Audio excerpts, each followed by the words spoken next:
My brother left his kids at my empty house for days and they went missing. Now he's blaming me, but the truth is much darker than I ever imagined. My brother left his kids at my empty house for days, and now they've gone missing. He's blaming me, but the truth is much darker than I ever imagined. My brother, James, 34M, and I, 30F, have a complicated history. We grew up in a small town in Michigan, raised by our grandparents after our parents died in a car accident when I was 5 and James was 9. Our grandparents were loving but strict, especially our grandfather, a retired military officer who believed in discipline and structure. James always rebelled against this. Growing up, James was the troublemaker. He'd skip school, hang out with the wrong crowd, and get into fights. I was the opposite: quiet, studious, and always trying to please our grandparents. This created a rift between us that only grew wider as we got older. When James turned 18, he got into a huge fight with our grandfather about his future. Grandpa wanted him to join the military or go to college. James wanted to become a musician and tour with his band. The argument ended with James storming out of the house, guitar in hand, vowing never to return. For years, we barely kept in touch. I'd get the occasional phone call or text, usually when James needed money. I was hurt by his absence, but I was also angry at him for abandoning our family. I threw myself into my studies, earned a scholarship to college, and built a life for myself. James's life took a different path. He married his high school girlfriend, Lisa. When she got pregnant at 19, they had 2 kids, Daniel, 15M, and Carol, 12F. A few years later, James tried to settle down, working construction jobs and playing gigs on the weekends, but he struggled with the responsibilities of being a husband and father. 3 years ago, Lisa left him. She had enough of his unreliability and suspected he was cheating.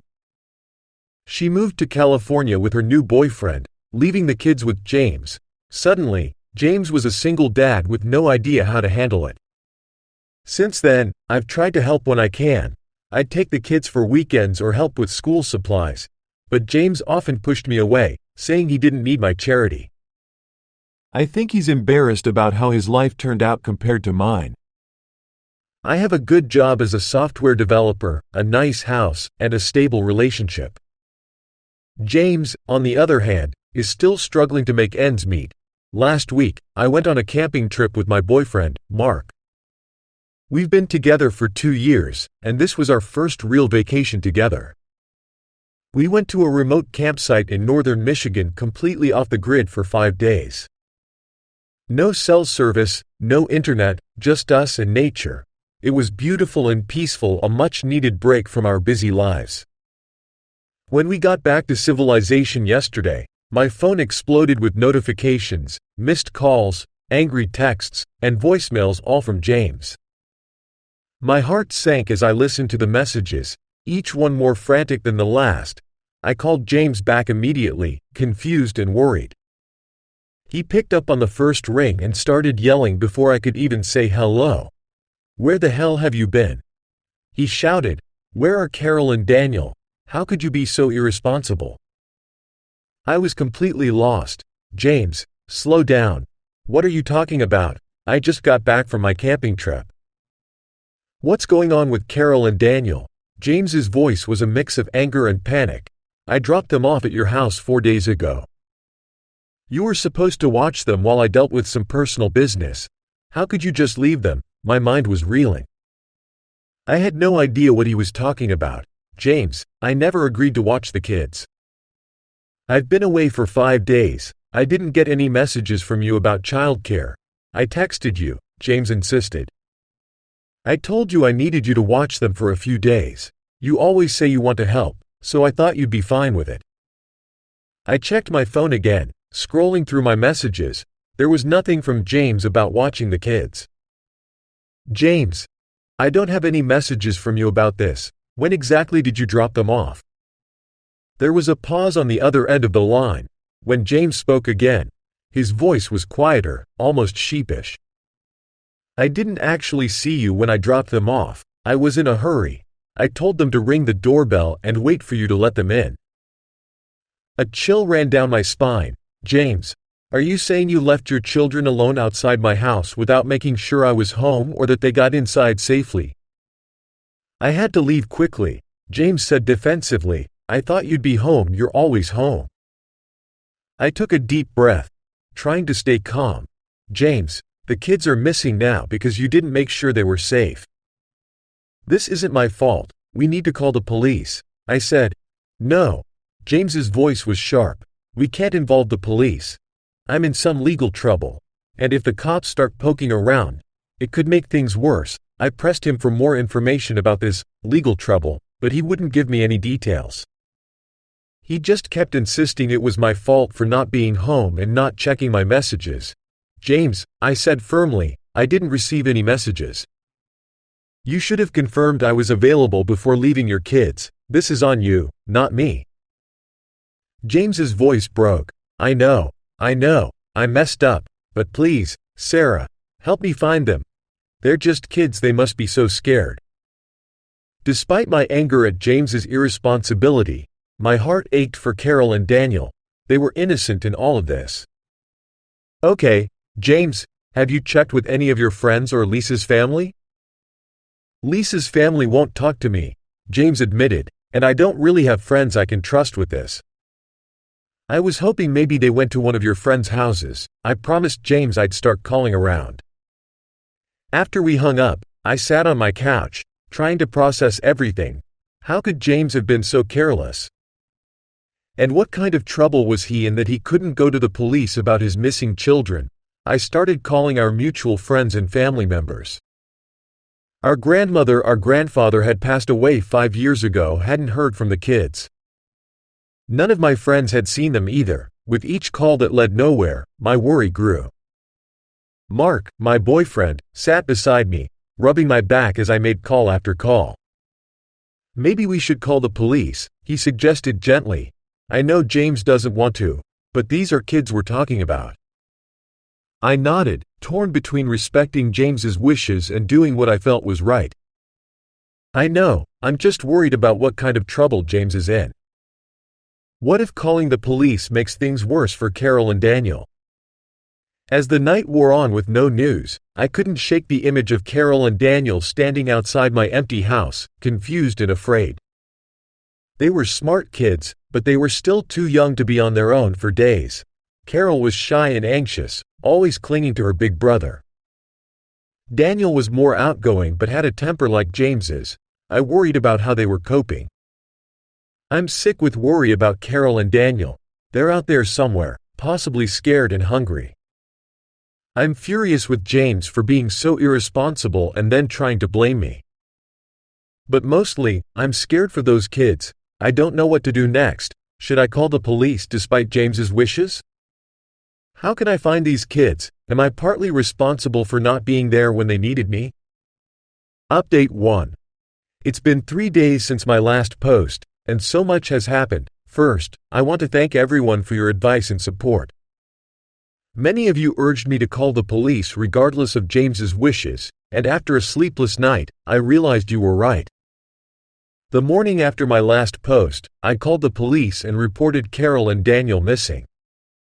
I told them everything, including the fact that James had left them at my house without confirming I was home and his reluctance to involve authorities. The officers took the report seriously and started an investigation immediately. I tried to call James to let him know what I'd done, but he wasn't answering his phone. About an hour after I spoke to the police, James showed up at my house. He was furious, his face red with anger as he stormed into my living room. "How could you call the cops?" he shouted. "Do you have any idea what you've done? You've ruined everything." I stood my ground. "James, your children are missing. Finding them safely is more important than whatever trouble you're in." In his anger, James finally revealed what his personal business was about. Apparently, he owed money to some dangerous people, a loan shark named Victor and his crew.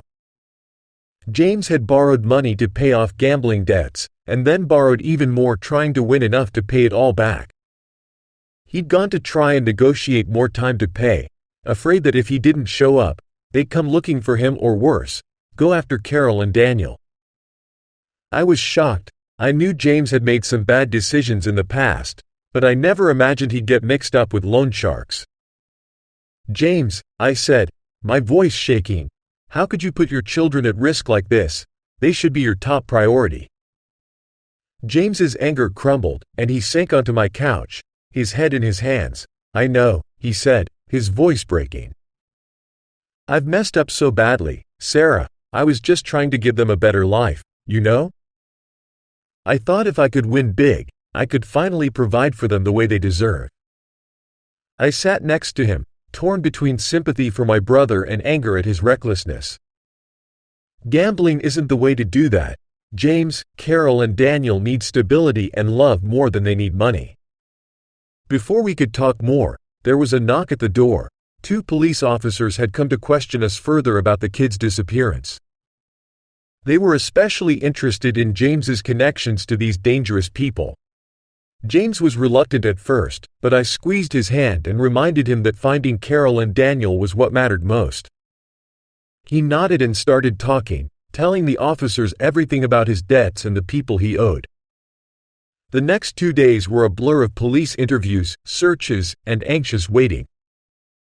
Mark was a rock through it all, bringing us food, fielding calls from concerned friends and family, and just being there. I was grateful for his support but also felt guilty for dragging him into this mess. Yesterday afternoon, we finally got some good news. Carol and Daniel had been found safe. When they couldn't get into my house, they walked to a nearby shopping center. A kind store owner, Mrs. Chen, noticed them hanging around for a couple of days and called child services. The kids were scared and hungry, but otherwise okay.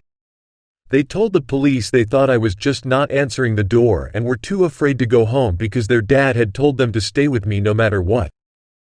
They'd been sleeping in the back room of Mrs. Chen's store at night and wandering the shopping center during the day. Child Services is currently looking after Carol and Daniel while they investigate James's fitness as a parent. James is devastated but knows he has no one to blame but himself. The police are also investigating his connections to Victor and the loan shark operation. I've been allowed to visit the kids, and seeing them in the sterile visitation room of the Child Services office broke my heart. Carol burst into tears when she saw me, clinging to me like she used to when she was little. Daniel tried to act tough, but I could see the relief in his eyes. "We're sorry, Aunt Sarah," Carol sniffled. "We didn't mean to cause trouble." I hugged them both tightly. "You didn't cause any trouble," I assured them. "None of this is your fault. I'm just so glad you're safe." I promised them that everything would be okay, even though I wasn't sure how we were going to sort out this mess. I'm working with Child Services to see if I can become their temporary guardian while James sorts out his legal troubles. James is cooperating fully with the police now, hoping it will help his case to regain custody of the kids. He's facing charges related to his gambling debts and his involvement with the loan sharks. But the authorities seem more interested in using his information to go after Victor and his operation. This whole situation has been a wake-up call for me. I've realized I need to be more involved in my nieces' and nephews' lives, regardless of my relationship with James. I've always kept a distance, partly because of my complicated feelings toward James and partly because I was focused on my own life and career. But seeing how close I came to losing them forever has made me realize how important they are to me.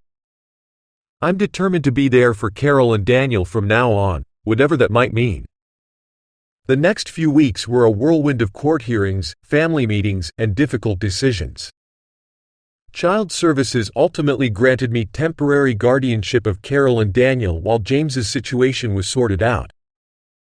The kids moved into my home, and though they were still shaken from everything that had happened, they slowly started to adjust. Carol clung to me at first, afraid to let me out of her sight, while Daniel took on the role of the protector, trying to keep his sister calm even when I could see he was scared himself. James's legal troubles were more serious than I initially realized. His cooperation with the police led to several arrests, including Victor and some of his associates. While that helped James's case, it didn't erase the consequences of his own actions. He was sentenced to probation and mandatory counseling for his gambling addiction.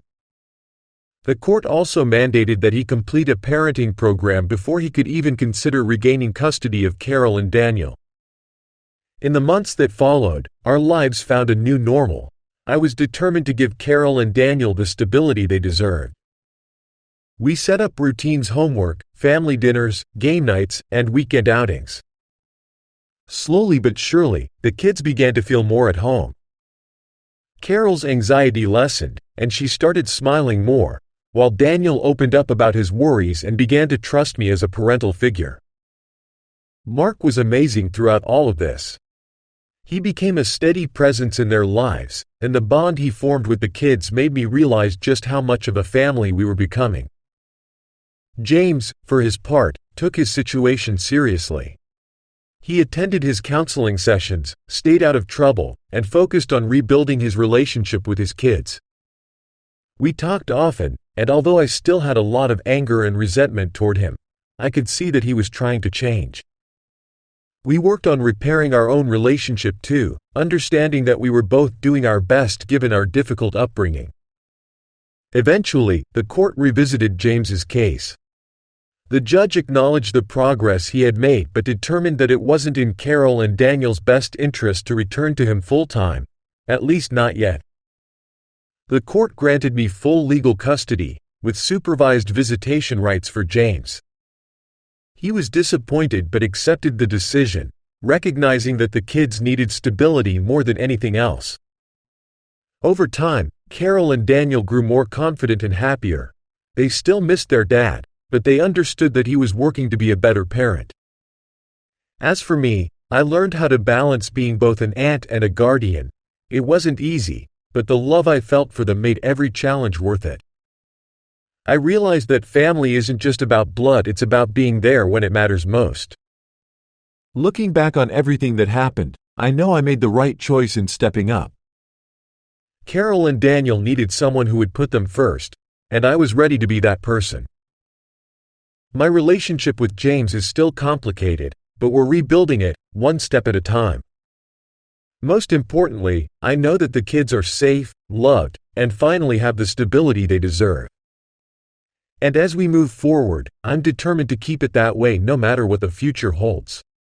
Thank you very much for watching to the story so far. I suggest you to subscribe to the channel so that you don't miss tomorrow's stories.